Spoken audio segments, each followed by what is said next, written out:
student. Today I am going to teach about the subject Money and Banking, class 11, chapter 2 and it part 4. In this video we will study about the contingent functions of money. What is a contingent function of money? Besides primary and secondary functions, various other functions are also performed by money, which has been classified by scholarly authors and economists as contingent functions. Contingent function, scholars, author and economics, they are classify it in term of money. All these functions are performed in developing and developed economics only. As economics go on developing, improvement of money also go on increasing. Contingent functions of money are as follow. The first point is a distribution of national income. Money help in optimum distribution of national income among different factors of production. What is a factor? The 4 points are involved in factor of production to produce any goods, any services. First is a land, labor, capital and enterprise. These 4 factors play a very important role to produce any goods and services. And money help. Money help in distribution of national income in form of rent. Rent is given to landholder and labor wages are given to labor and capital interest are given on the amount of capital and profit are given to the enterprise. So it means that money helpful for giving this person and it increase the distribution of national income. What national income? All the income which are available that they distribute. Money is very helpful to distribute this national income in form of wages, interest, profit, and which can easily express in money term. We know that how much rent, how much wages, how much interest are received and how much profit are given. The second point is a maximization of satisfaction. Money helps the consumer and producer in maximizing their satisfaction. A consumer derives maximum satisfaction by equating the price expressed in terms of money for each commodity with its marginal utility satisfaction. इसमें क्या है कि maximum satisfaction money बहुत helpful है consumer के लिए और producer के लिए इन मैक्सिमम सेटिस्फैक्शन उनके सेटिस्फैक्शन को मैक्सिमम करना. जब कोई भी कंज्यूमर कोई गुड्स मार्केट से रिसीव करता है तो वो उस गुड्स से सेटिस्फाइड होता है.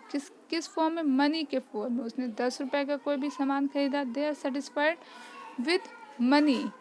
It means maximum satisfaction are related with money. Maximum satisfaction equating price. The price in term of money of each commodity with its marginal utility. That is a satisfaction. Marginal utility क्या होता है? जब हम लोग कोई भी goods को additional form में यूज़ करते हैं, एक एडिशनल चीज़ खरीदते हैं उसी सेम गुड्स को, तो मेरे अंदर एक सेटिस्फैक्शन आ जाता है. जो मेरे अंदर एक सेटिस्फैक्शन था वो एक इंक्रीज हो गया. तो मार्जिनल यूटिलिटी के फॉर्म में वो उस कमोडिटी को मनी के टर्म पे खरीद लेगा. इसी तरह प्रोड्यूसर है. Producer maximise his satisfaction. अपने सेटिस्फैक्शन को कैसे मैक्सिमाइज करता है? Profit by equating the marginal productivity of a factor with price of such factor. जो भी फैक्टर्स है, जो भी रीज़न फैक्टर्स हैं, वो उससे जो भी उसको मैक्सिमम सेटिस्फैक्शन मिल रहा है कि हाँ गुड्स आर, वो कंज्यूमर से जिस अमाउंट में चाह रहा था अमाउंट मिल रहा है वो इजीली रिसीव कर ले रहा है. तो both are possible. Maximum satisfaction are possible for consumer and producer in term of money. Basis of credit creation. Credit creation by commercial bank was not possible until money was introduced. Money as a store of value has encouraged saving by people in form of demand deposited in bank. Such demand deposits are used by the commercial bank to create credit. It means that credit creation क्या होता है कि जब कोई bank किसी दूसरे person को या किसी को भी लोन देती है, उसको क्रेडिट फैसिलिटीज़ देती है, उसको कोई पैसा देती है। कोई पर्सन है, उसका अमाउंट ख़त्म हो गया है तो वो बैंक गया, अब बैंक ने उसको क्रेडिट फैसिलिटीज़ दिया, कुछ पैसा क्रेडिट पर दिया, उधार पर दिया, फिर उससे वो ले लेगी। मगर बैंक ये प्रोसेस करेगी कैसे?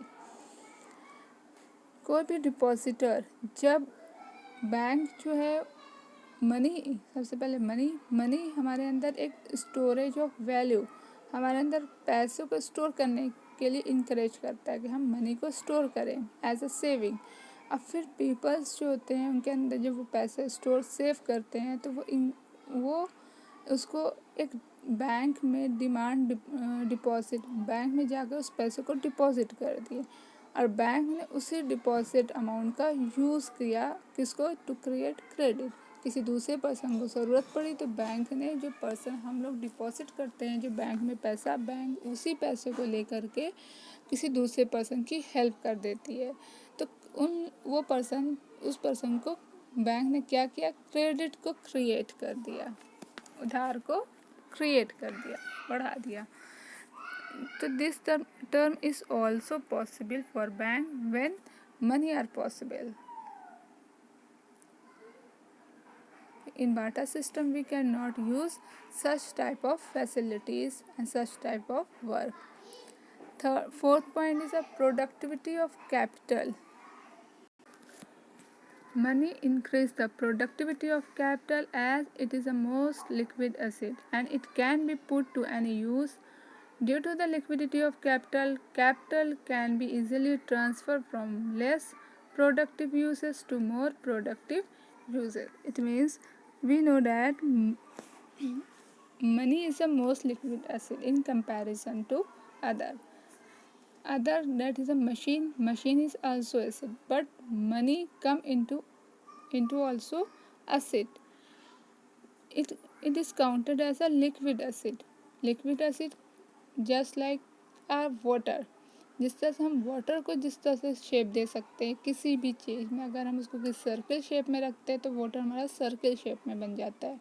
रेक्टेंगल तो रेक्टेंगल का शेप ले, उसी जस्ट लाइक अ मनी को हम जिस शेप में, अगर मनी से हम बिल्डिंग खरीदते हैं तो वो building come into the capital, और बिल्डिंग हमारी क्या हो गई? प्रोडक्टिविटी क्रिएट करेगी।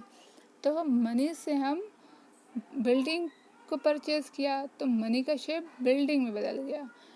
फिर मनी से हमने scooter, car, refrigerator, washing machine, computer, anything we can purchase it.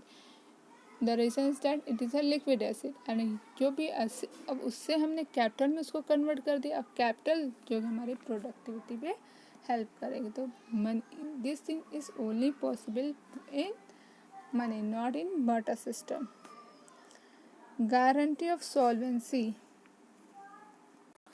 Money serves as a guarantee of solvency for an individual or institution. If an individual has encouraged money more than his liability, then he cannot be declared insolvent or bankrupt.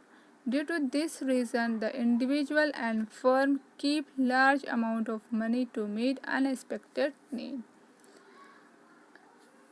इसमें क्या है? Money work as a guarantee of solvency. कोई भी person है, उसके पास money है, money इतनी है कि वो रिजर्व उसने किया है या उसके लायबिलिटी से ज़्यादा मनी है, तो वो अपने आप को ये नहीं कह सकता, वो डिक्लेयर नहीं कर सकता कि वो इंसॉल्वेंट है या बैंकक्रप्ट है, वो दिवालिया नहीं अपने आप को बता सकता। ड्यू टू दिस रीज़न, इस रीज़न के लिए individual and firm keep a large amount of money. वो लोग क्या एक लार्ज अमाउंट रखते हैं। ये क्यों है? To meet unexpected need. Sometime कुछ अनएक्सपेक्टेड नीड्स आ जाती है तो मनी जो है वो उस टाइम बहुत ही हेल्पफुल होता है, तो उस नीड्स को फुलफिल करने के लिए। तो we can say that money serve as a guarantee of insolvency for an individual and institution. कोई भी इंडिविजुअल उसके लिए भी इंसॉल्वेंसी है की गारंटी है, और दिवालियों की एक guarantee and institution. I hope you can understand very well about all the point of contingent function of money, and in other part of this video we will discuss another topic. Thank you class.